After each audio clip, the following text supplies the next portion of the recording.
Bonjour tout le monde et bienvenue à cette capsule de présentation de la ressource numérique de la collection des vidéos éducatives de la GRIX. La collection des vidéos éducatives, tout comme l'ensemble des ressources numériques, est accessible via le portail de la commission scolaire. Donc vous devez d'abord vous y connecter et sous le menu Ressources numériques, vous allez avoir l'ensemble des ressources qui ont été acquises sous forme de licence collective par la commission scolaire des Hauts-Cantons. Bien sûr à l'exception de Challengeio et NetMath qui sont des achats ici à la pièce. Donc, nous allons retrouver ici la collection de vidéos éducatives de la GRIX.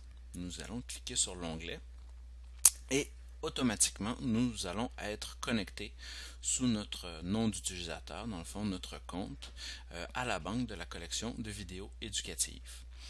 Cette banque est une banque, comme le titre le dit, de vidéos, principalement de Télé-Québec. Donc on a l'ensemble des émissions telles que Génial, le Code Chastenay, également beaucoup de documentaires ici avec une valeur éducative.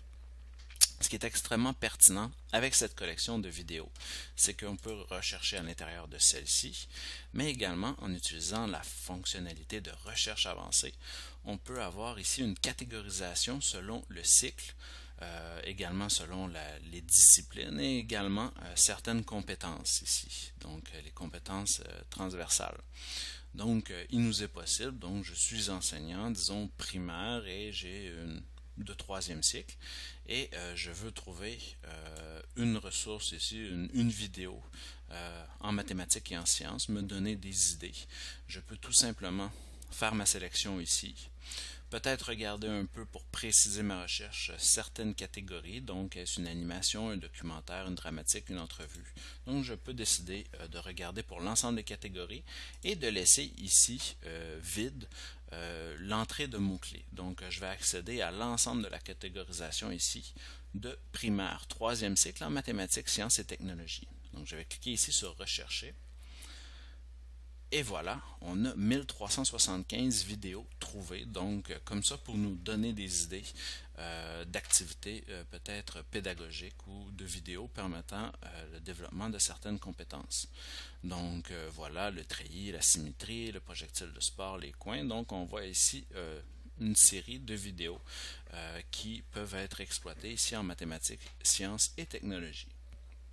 Mais si j'ai une idée précise, donc j'aimerais faire une activité, je suis toujours en sciences ici au troisième cycle du primaire et j'aimerais dans le fond développer la compétence communiquer à l'aide des langages utilisés en sciences et technologies et j'ai comme savoir essentiel dans le fond les électroaimants. Donc les effets de mouvement et de force ici à ce niveau-là et j'aimerais trouver une vidéo traitant ici des aimants. Donc je peux toujours à l'aide de l'engin de recherche entrer aimant et voilà, m'apparaît ici 25 vidéos trouvées traitant des aimants, toujours au primaire troisième cycle en mathématiques, sciences et technologies. Donc on voit ici j'ai des différentes vidéos de toutes sortes. À noter que vous voyez ici entre parenthèses on a l'indication segment. Donc ici on voit bien que c'est l'émission Génial, la saison 5, mais contrairement à l'émission intégrale, ici on n'aura accès qu'à un segment découpé très précis portant sur une expérience avec des aimants, avec le titre. Donc voilà un peu toutes les vidéos qui m'ont été recensées. Voyons voir un peu qu'est-ce qui est possible de faire avec ces vidéos. Donc nous allons cliquer ici sur notre segment. Quelles ressources sont disponibles? Donc dans notre interface, nous voyons la vidéo apparaître et on a ici trois options que je vais approfondir un peu plus tard. Et on a ici un petit descriptif de l'activité. On voit également une indication des clientèles visées, soit primaire troisième cycle, mathématiques, sciences et technologies, secondaire premier cycle, secondaire deuxième cycle, la durée de 5 minutes 45. Donc ici on a dans le fond notre description sous l'onglet description de la vidéo. Également, on a ici série. Nous allons cliquer voir. Ici, dans la série, on a une indication de qu'est-ce que l'émission Génial, avec l'ensemble des épisodes et des segments divisés. Donc ici, on voit que les aimants, c'est dans le fond l'épisode 119 de Génial. On a le segment ici bien divisé. Extrêmement intéressant pour les enseignants également, l'onglet Dossier d'accompagnement. En cliquant sur Dossier d'accompagnement, on a accès à des ressources. Ce n'est pas pour toutes les vidéos, mais beaucoup d'entre elles, la Grix a développé des ressources facilitant dans le fond l'exploitation pédagogique de la vidéo. Donc ici on a accès à un guide de l'enseignant.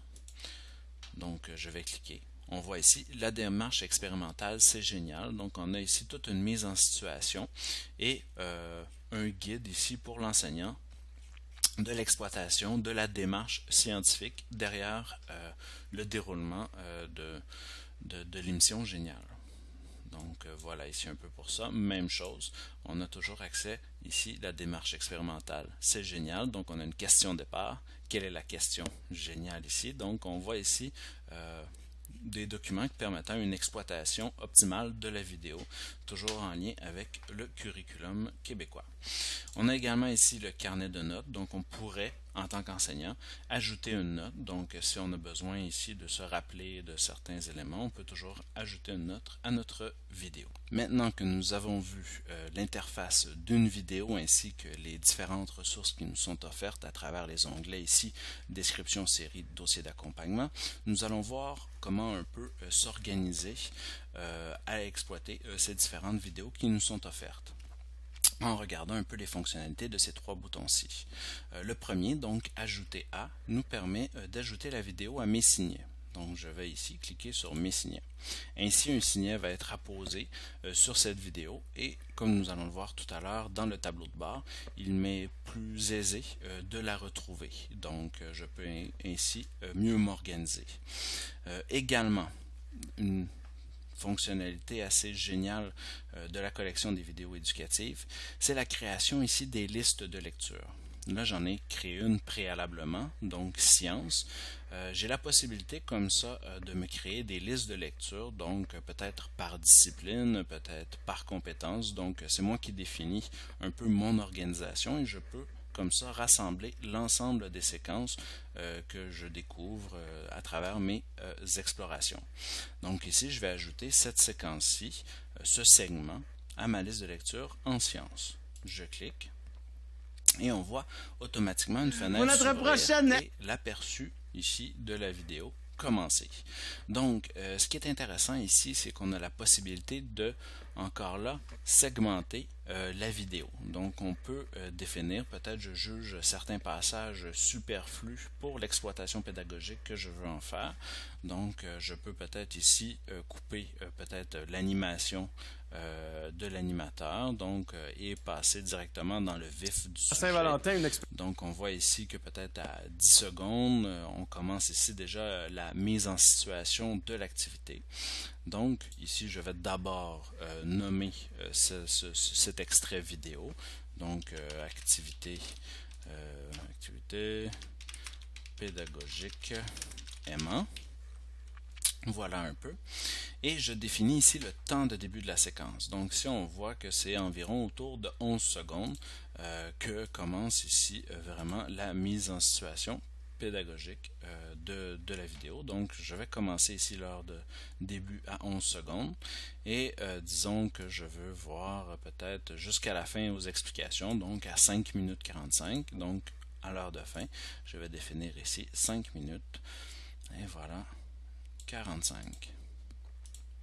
Donc, j'ai déterminé ici, j'ai donné un titre à mon extrait vidéo et j'ai balisé le temps de début et le temps de fin de ma séquence, de mon segment. Je clique ici sur Enregistrer et celui-ci devrait être ajouté à ma liste de lecture sciences. J'ai la possibilité de créer une infinité de listes de lecture selon mes besoins. Également, on le sait, peut-être des fois la bande passante peut poser problème ou peut-être nous n'avons pas nécessairement accès lorsqu'on veut diffuser la vidéo. Donc, en préparation, il nous est possible ici également de télécharger. Donc en cliquant sur téléchargement, je peux télécharger ici la séquence vidéo. Une fois que je vais avoir lu les conditions d'utilisation, comme quoi j'en fais une utilisation ici éducative, ponctuelle, que je m'engage également à supprimer la vidéo sur mon ordinateur une fois cette utilisation faite et que je ne la diffuse pas, je peux ainsi télécharger la vidéo. Également, le bouton Jeux éducatifs, celui-ci, vous allez pouvoir avoir davantage d'explications dans les capsules d'aide créées par la GRIX, donc qui sont disponibles sur cette ressource que je vais vous montrer plus tard. Essentiellement, ça se trouve à être la création de jeux questionnaires. Donc, voyons maintenant un peu comment ces différentes fonctionnalités se retrouvent dans notre tableau de bord. Ici, je clique sur Tableau de bord.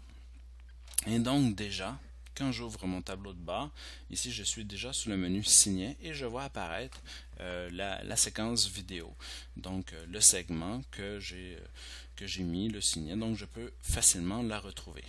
Également, je vais retrouver sous le menu Liste de lecture, dans ma liste de sciences, le segment que j'ai découpé, donc qui commence à 11 secondes et qui se termine à 5 minutes 45. Donc celui-là a déjà été prédécoupé, donc je peux facilement l'exploiter en classe. Voilà un peu ce qui conclut notre initiation à la collection des vidéos éducatives. De cette façon, vous allez pouvoir explorer et également vous organiser à l'intérieur de cette grande banque de vidéos. Pour terminer, je vous invite fortement à consulter les différentes capsules d'aide ici qui sont au bas de la page. Donc, sous le menu Aide, vous cliquez ici sur Capsules d'aide et vous allez retrouver dans le fond des capsules vidéo comme celle-ci, vous expliquant l'ensemble des fonctionnalités qui vous sont offertes. Je vous souhaite une agréable journée.